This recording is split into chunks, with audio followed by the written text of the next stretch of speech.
mengajukannya, sengketanya atau mengajukan keberatannya atau mengajukan hukumnya nih mengenai apa?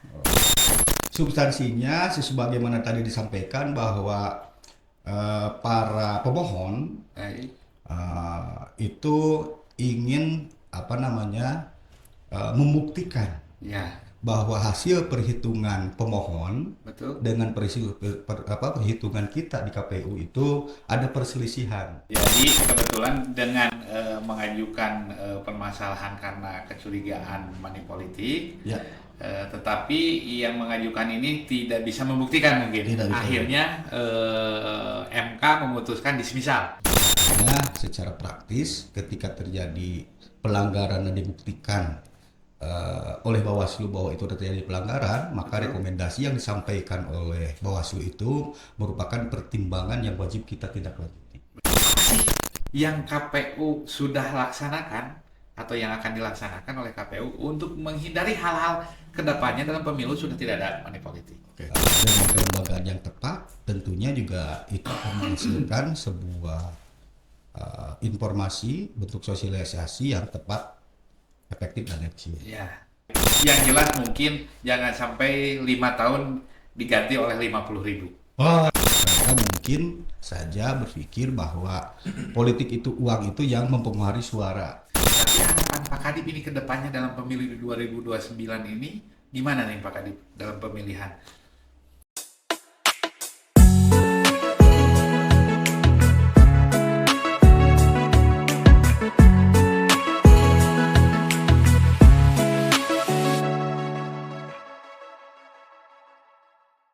Assalamualaikum warahmatullahi wabarakatuh. Waalaikumsalam. Sobat Ngadem, hari ini kita ada podcast kembali, di mana podcast ini yaitu ngawangkong demokrasi di YouTube KPU Kabupaten Bandung Barat. Sobat Ngadem yang saya banggakan, kebetulan hari ini kita akan membahas tentang penyelesaian perkara yang ada di KPU Kabupaten Bandung Barat.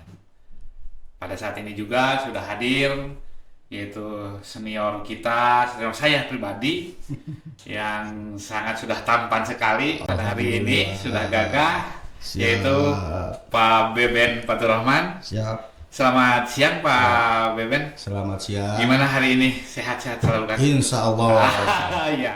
harus senantiasa sehat. Selalu sehat. Terima kasih Pak Beben kehadirannya, udah nyempetin waktu walaupun penuh kesibukan di KPU-nya.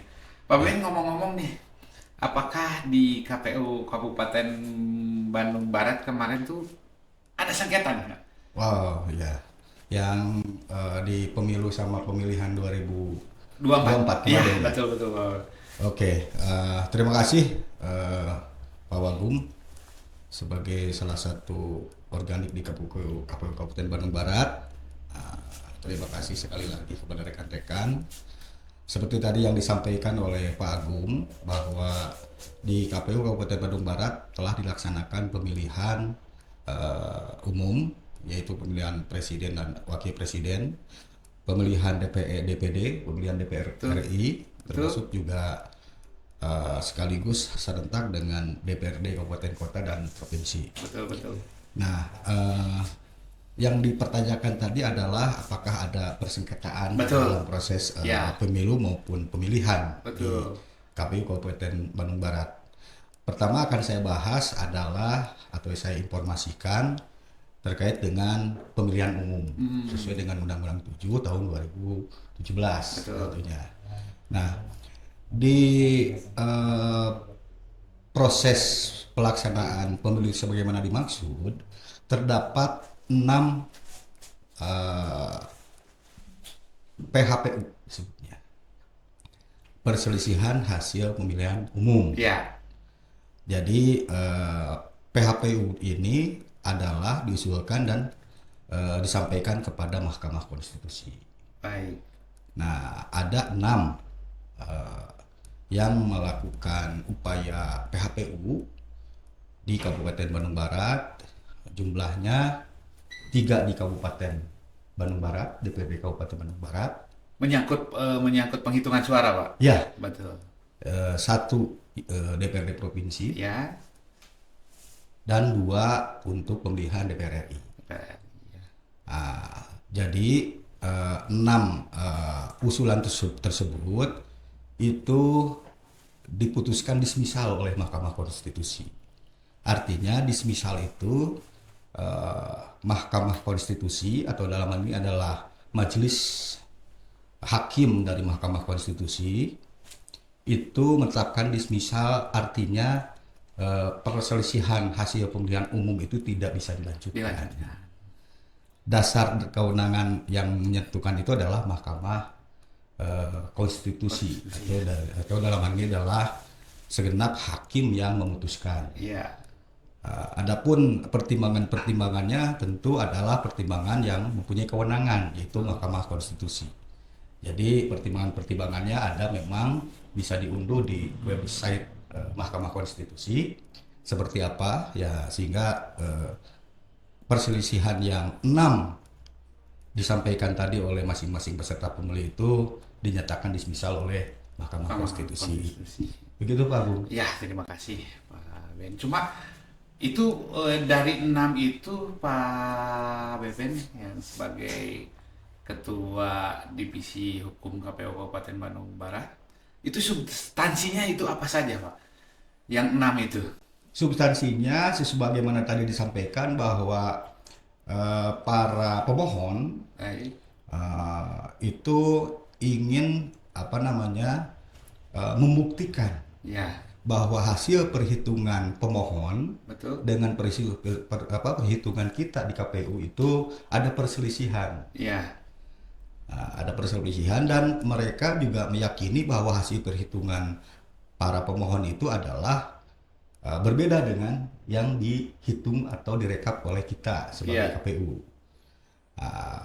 Belum sampai kepada pembuktian, karena memang pembuktian itu manakala sidang dilanjutkan, tidak dismisal. Dismisal ya. Artinya pembuktiannya pun belum bisa disampaikan di persidangan, sudah dinyatakan tidak memenuhi syarat. Begitu. Ya. Baik, baik Pak Kadip.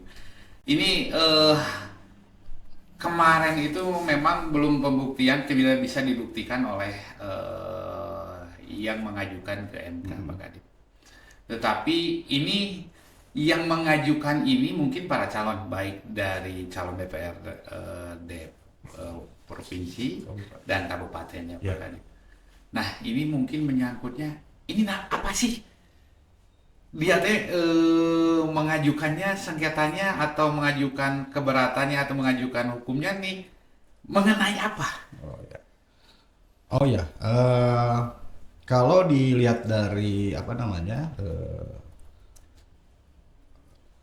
permohonan yang dimohonkan oleh kepada Mahkamah Konstitusi dan ditembuskan juga ke kita dari Mahkamah Konstitusi, itu mayoritas terkait dengan politik uang. Oh, politik uang. Politik uang.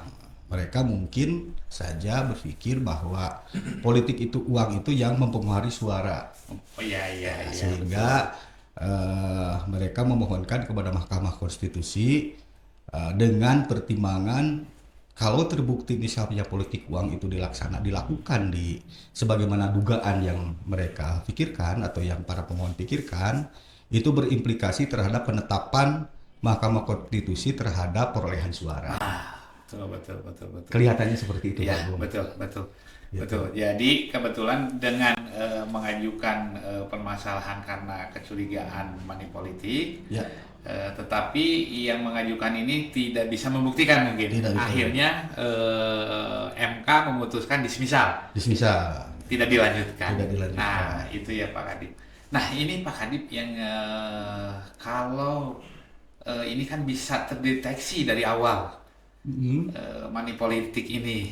Nah, kita sebagai anggota KPU, apalagi divisi hukum, ini kewenangan KPU dalam hal ini tuh gimana tuh Pak Kadip tuh?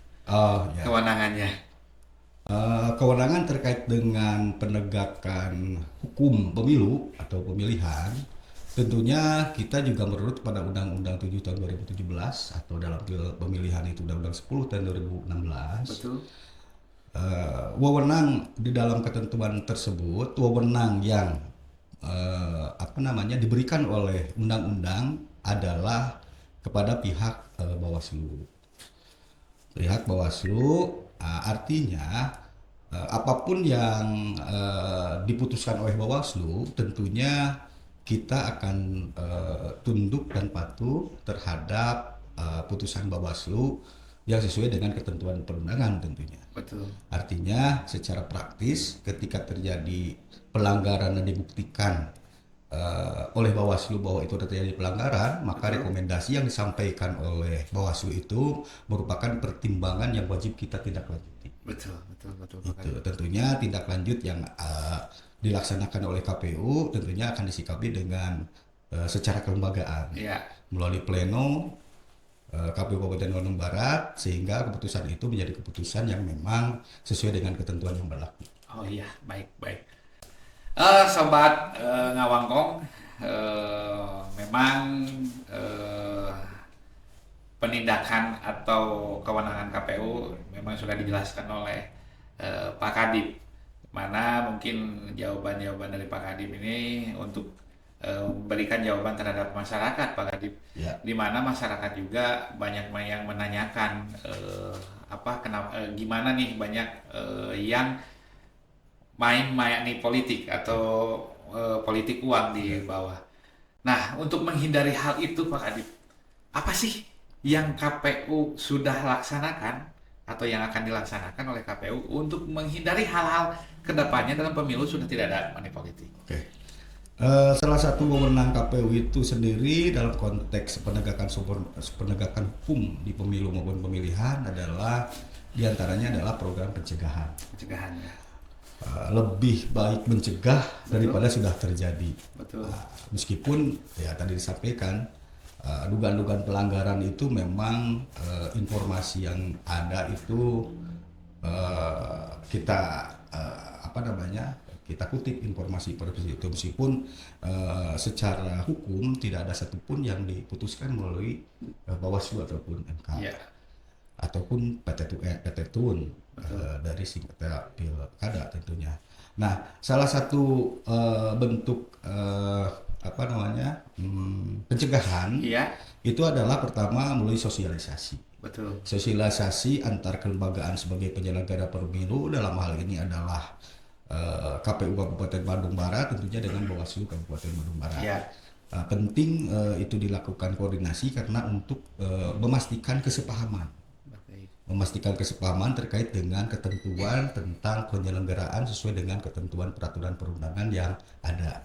Itu pertama. Keduanya kita pun melakukan kerjasama. Betul.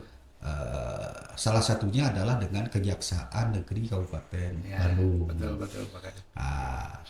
Apa bentuk kerjasamanya itu sendiri adalah berbentuk kegiatan penyuluhan hukum. Kita fasilitasi. Kita melakukan sinergi dengan Kajari Kabupaten Bandung, melakukan kegiatan di 16 kecamatan. Oh iya.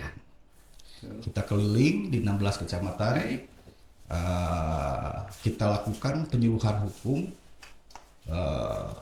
khusus untuk pemilihan umum dan pilkada tentunya. Karena momentum itu kita sekalian bahas, kita sekalian juga memfasilitasi untuk disampaikan produk-produk hukum dari berbagai narasumber, terutama dari pihak kejaksaan, yaitu sebagai salah satu upaya pencegahan. Manakala semua ketentuannya juga disampaikan dengan baik, dengan kelembagaan yang tepat, tentunya juga itu akan menghasilkan sebuah informasi bentuk sosialisasi yang tepat, efektif dan efisien. Betul. Baik Pak Kadip, alhamdulillah KPU sudah melaksanakan sosialisasi termasuk podcast sekarang juga mungkin ya Pak Kadip. Alhamdulillah. Terima kasih rekan-rekan, mudah-mudahan menambah cakrawala berpikir kita. Baik dari sisi pengalaman tentunya dan persiapan terhadap pelaksanaan penyelenggaraan pemilu maupun pemilihan selanjutnya. Alhamdulillah. Ini pemilihannya mungkin di 2029 ya Pak Kadip ya? Kalau menurut Undang-Undang Dasar 1145 itu 5 tahun sekali. 5 tahun sekali ya. Artinya pemilu akan dilaksanakan pada tahun 2029. 29.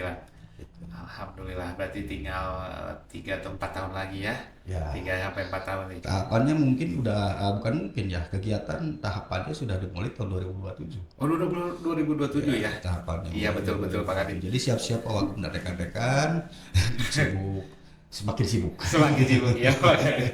Cuma Pak Kadip ini Ya. posisinya memang di sekitaran masyarakat saya mendengar atau Ya. menyampaikan, karena mungkin saya juga ada aktifnya di lingkungan, terus menanyakan tentang politik uang itu.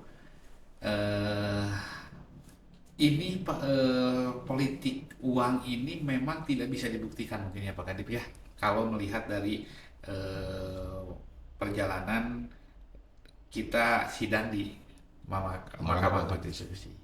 Tapi harapan Pak Kadip ini ke depannya dalam pemilu 2029 ini gimana nih Pak Kadip dalam pemilihan? Tentunya harapan ataupun sebuah keinginan, khususnya kita di lembaga KPU Kabupaten Bandung Barat, tentunya dari berbagai pengalaman, Baik. dengan berbagai komunikasi atau koordinasi dengan pihak-pihak yang memang punya kewajiban Betul. dalam pelaksanaan pemilu ke depan. Tentunya juga kita harus mempersiapkan itu lebih optimal. Mengingat meskipun tadi ada 6 gugatan PHPU di MK dan semuanya dismisal, Iya. artinya kita punya tanggung jawab bahwa sosialisasi dari sisi ketentuan itu penting, Baik. tanpa sama sekali mengeliminasi peran penting yang lain. Ya. Tapi tolak ukur itu menjadi dasar bagi kita bagaimana kita melakukan optimalisasi, sosialisasi, penyuluhan dan lain-lainnya tentunya Betul. dalam rangka pelaksanaan pemilu ke depan. Ya. Nah, itu bisa dilakukan manakala kita sebagai KPU Kabupaten Bandung Barat bisa melakukan sinergi dengan pemerintah daerah Kabupaten Bandung terkait Bandung bagaimana Barat, ya. kita melakukan program bersama menjelang pemilihan atau menjelang tahapan pemilihan umum tahun 2029, yaitu di tahun 2027. Ya. Nah, tentunya kita di tahun 2025 ini wajib melakukan komunikasi bagaimana dimaksud agar apa yang akan kita lakukan, kita laksanakan bisa bersinergi atau setidaknya juga Pemda bisa fasilitasi terkait dengan sosialisasi atau hal apapun yang sekiranya bisa menjadi daya dukung dalam suksesi pemilihan umum tahun 2029. Terima kasih Pak Kadip. Yang jelas mungkin jangan sampai 5 tahun diganti oleh 50.000. Itu ya. mungkin ya Pak Kadip. Ya, memang pembuktian money politik itu saluran pertamanya itu adalah di Bawaslu atau kepolisian yang nanti terbukti itu menjadi salah satu ranah pidana politik. Karena money politik itu adalah salah satu delik tentang delik pidana ya. Nah, itu diselesaikannya di Gakumdu. Di Gakumdu ya. Apalagi ada keputusan MK yang Bawaslu itu bisa langsung memutuskan yang masif itu kan. Iya betul Pak Kadip. Gitu kan, masif itu.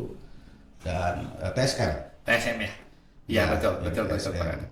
Itu tersistematik dan masif gitu. Betul.